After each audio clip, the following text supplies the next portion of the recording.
இவன்கிட்ட எந்த மேஜிக் பவரும் இருக்க மாதிரி எனக்கு தெரியலையே. இவன் இப்படி அசிங்கமா நின்று சாப்பிடுறா. அவனை பார்க்கும்போது ஆரியாசனம் இருக்கிற அறைக்குள்ள அழுக்கு படிஞ்சு எலி பூந்த மாதிரி இருக்கு. அதாங்கப்பா எல்லாரும் ரொம்ப ஆஷா பேசுறீங்க. ஆனா இதெல்லாம் கேட்டு கேட்டு காதே புளிச்சு போச்சு.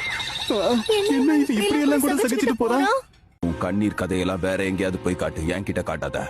ஒழுங்கா இங்கிருந்து போயிடு. தன்மானத்துக்கு ஒரு தகராறுனா தலையே போனாலும்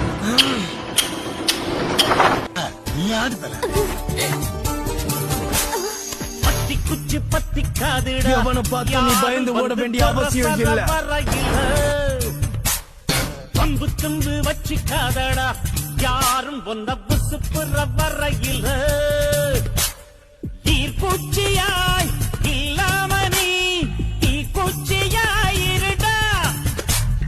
உள்ளே ஒரு உஷ்ணம் வந்தா உன் வாழ்வில் வெளிச்சம் வரும். வத்தி குச்சி பத்தி காதுடா. யாரும் வந்து வர சர வரையில்